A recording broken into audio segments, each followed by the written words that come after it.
हमारे लोकप्रिय विधायक डॉक्टर नीरज बोरा जी, माननीय विधायक श्री योगेश शुक्ला जी, अमरीश कुमार जी, ओपी श्रीवास्तव जी, विधान परिषद के माननीय सदस्य श्री मुकेश शर्मा जी, रामचंद्र प्रधान जी, इंजीनियर अवनीश कुमार सिंह जी, भारतीय जनता पार्टी के महानगर के अध्यक्ष श्री आनंद द्विवेदी जी, कुलपति AKTU professor JP Pandey ji,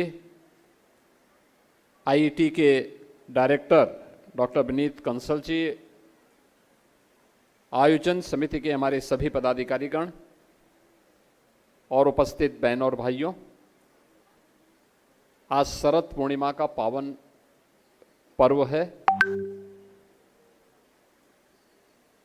इस अवसर पर मैं पूरे प्रदेशवासियों को शरद पूर्णिमा की हृदय से बधाई देता हूं। शरद पूर्णिमा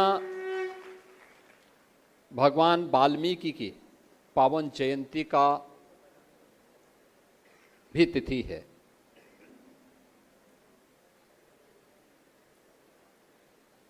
हम पंचांग के अनुसार देखते हैं तो तिथि के अनुसार शरद पूर्णिमा ये महर्षि वाल्मीकि की जयंती की तिथि होती है। परम कृष्ण भक्त मीराबाई का पावन जन्मदिन भी है।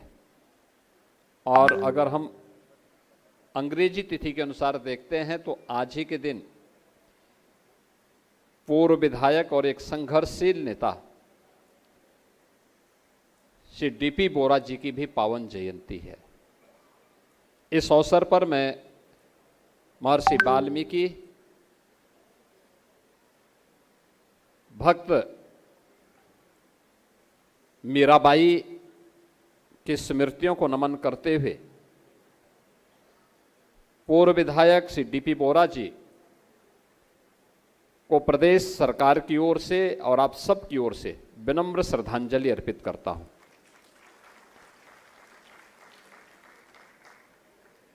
आज की इस पावन तिथि में शरद पूर्णिमा के इस पावन अवसर पर हम लोगों ने यहाँ पे अनेक कार्यक्रमों को आगे बढ़ाया है।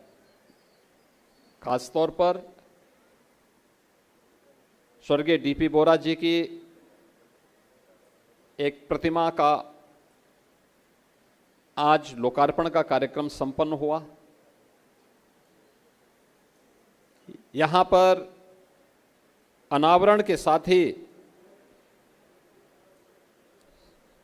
सेवा शक्ति केंद्रों का भी उद्घाटन का कार्यक्रम संपन्न हुआ है।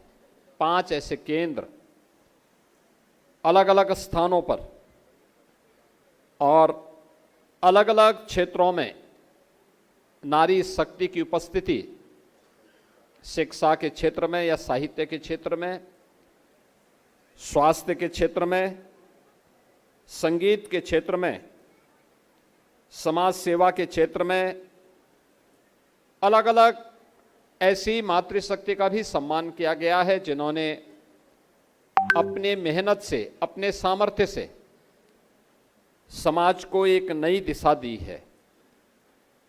आज यहाँ पर इस पावन अवसर पर जो शक्ति सेवा केंद्र हैं उनके संचालक, जिन्हें डीपी बोरा स्मृति समिति के माध्यम से सहयोग किया जाता है और ये केंद्र अब संचालित होने वहाँ पर होकर के नारी स्वावलंबन का एक आदर्श प्रस्तुत कर रहे हैं, इन सभी केंद्रों के लिए उनके संचालकों को बधाई देता हूं।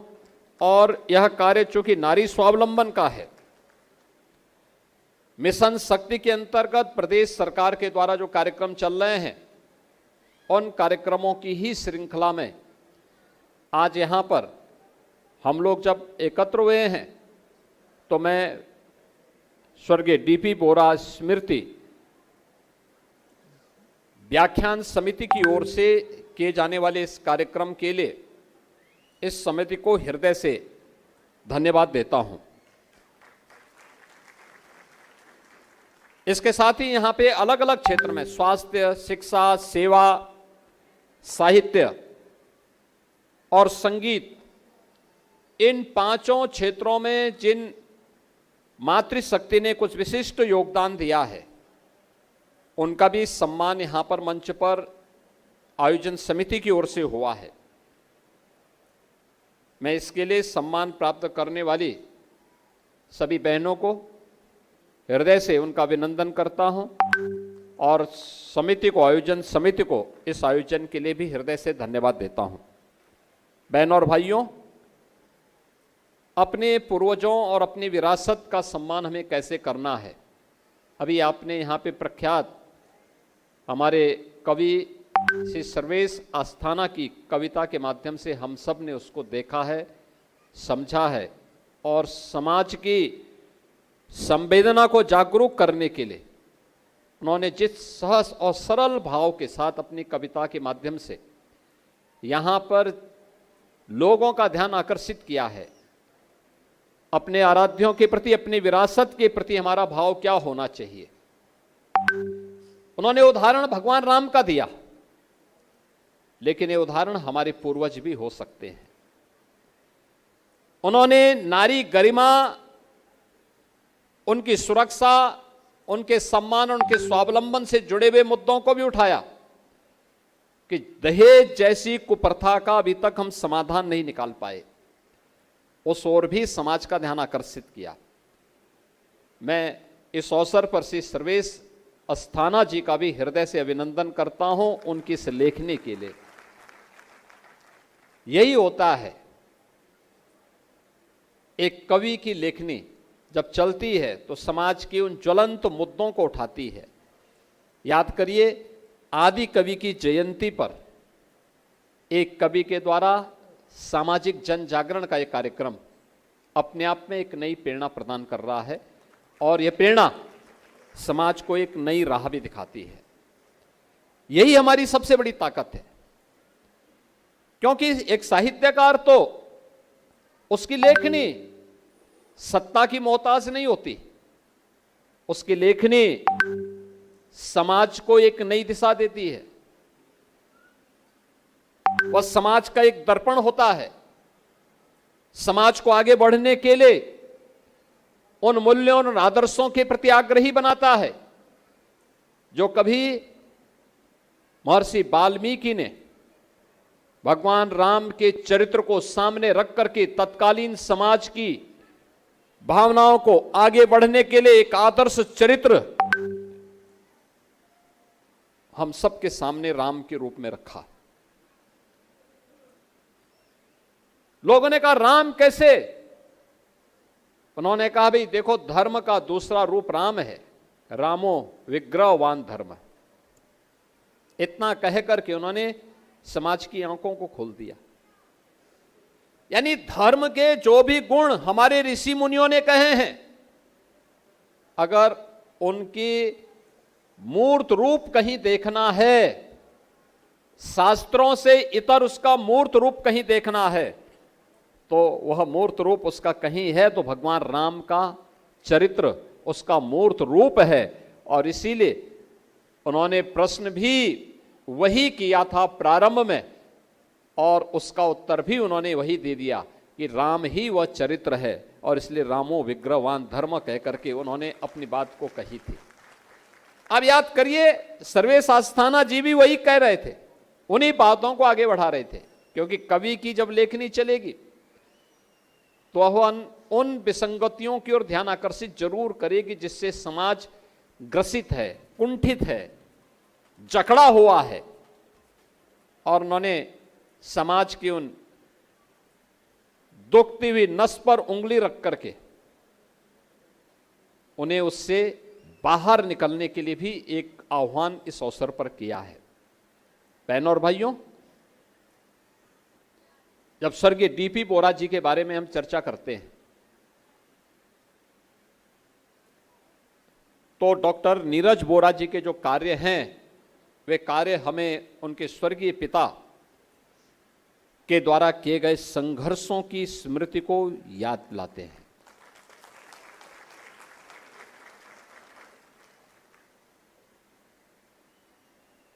एक छात्र नेता के रूप में, युवा ऊर्जा के रूप में, लखनऊ विश्वविद्यालय के छात्र संघ के अध्यक्ष के रूप में, छात्र नेता के रूप में, एक संघर्षशील नेता के रूप में,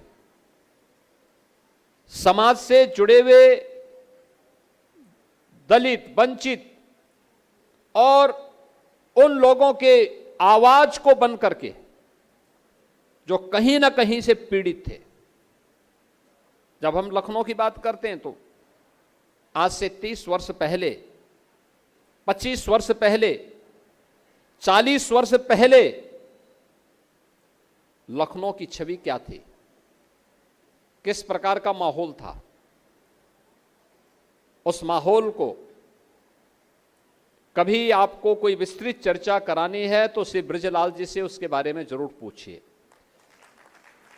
किस प्रकार का गैंगवार था, किस प्रकार की अव्यवस्था और अराजकता का केंद्र बिंदु प्रदेश की राजधानी लखनऊ को बनाने का प्रयास हो रहा था, और उसमें एक युवा नेता संघर्षों के पथ पर चलकर के अपना मार्ग प्रशस्त करता है। न केवल यहां के गरीबों के लिए, व्यापारियों के लिए, दलितों के लिए, वंचितों के लिए एक राह दिखाता है, बल्कि स्वयं भी उत्तर प्रदेश विधानसभा में जाकर के उनकी आवाज को और भी बुलंदियां देने का काम किए हैं। यानी छात्र संघ के अध्यक्ष के रूप में और फिर विधायक के रूप में उन्होंने उन्हें एक सशक्त आवाज दी। अनेक ऐसे उदाहरण हैं जो स्वर्गीय डीपी बोरा जी के संघर्षों की कहानी को लखनऊ की सड़कों पर, लखनऊ के अंदर आज भी देखने और सुनने को प्राप्त होता है। उस समय के जो लोग थे, उस समय के जो युवा थे,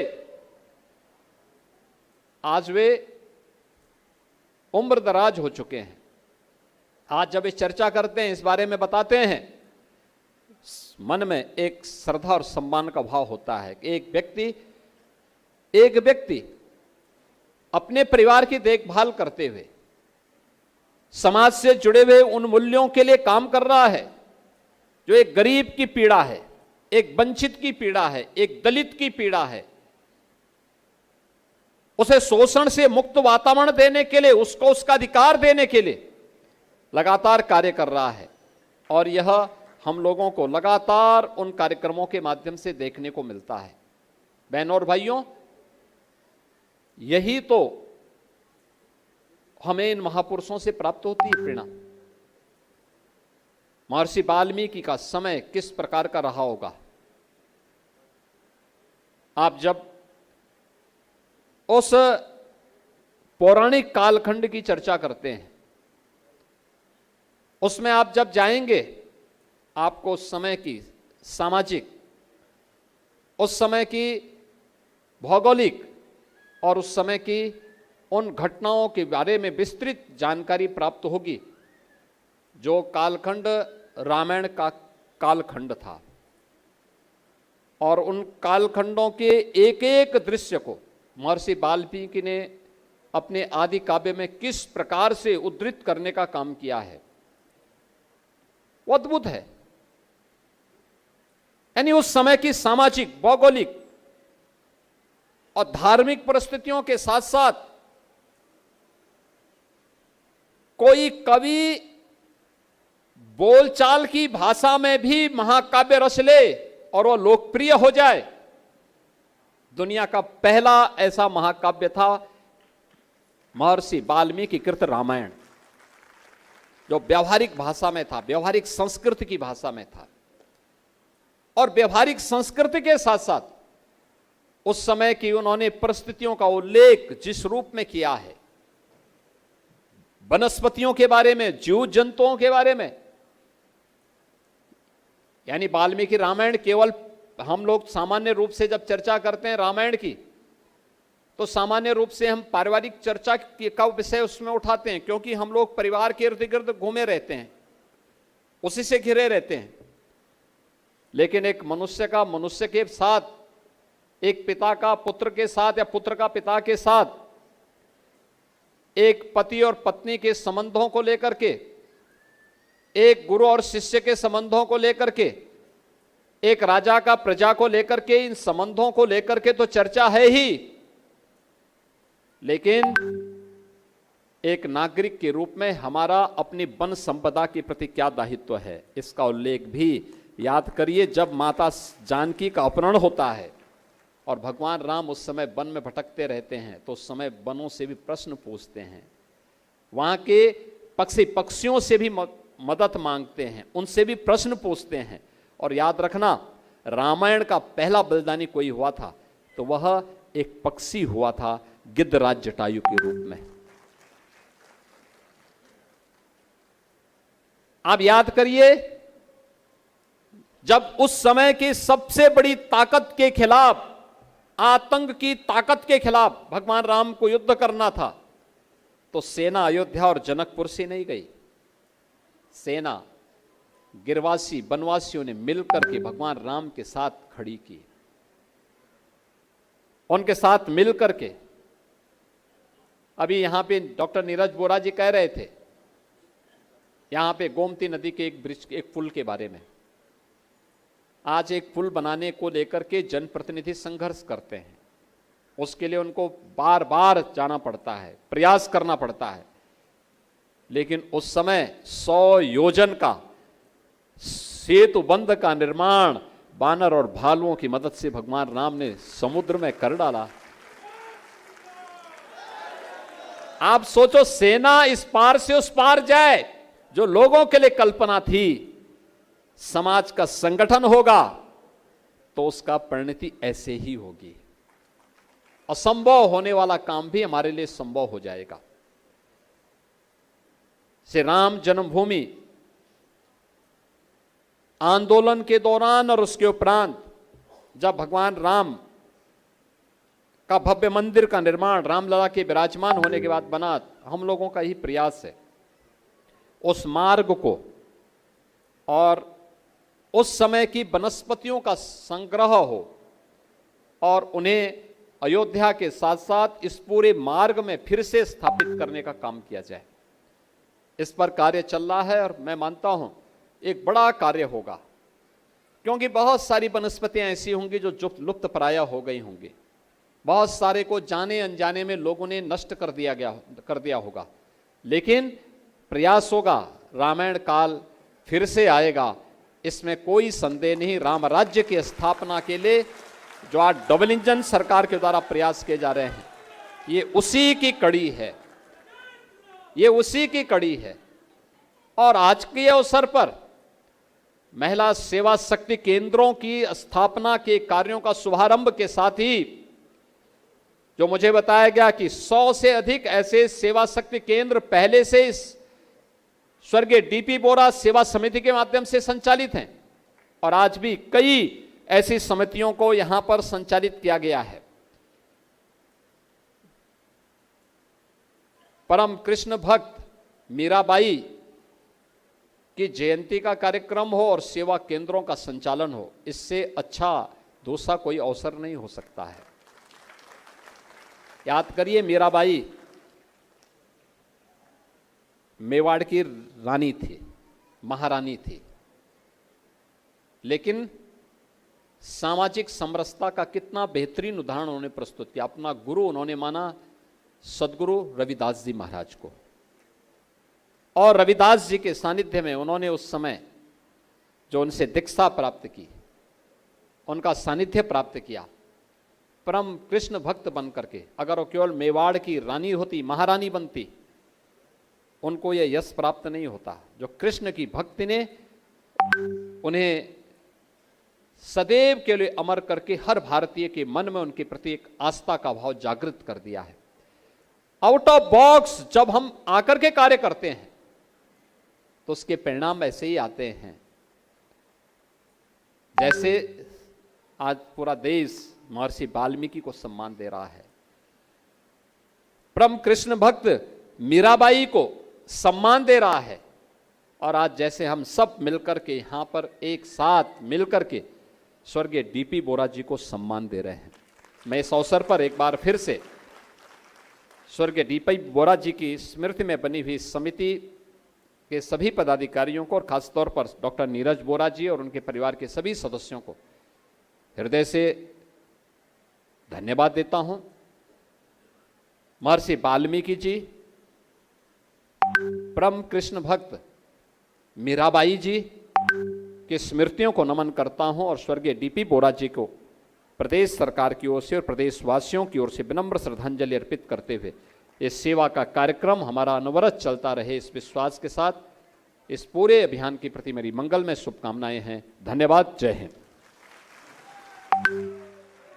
बहुत बहुत धन्यवाद।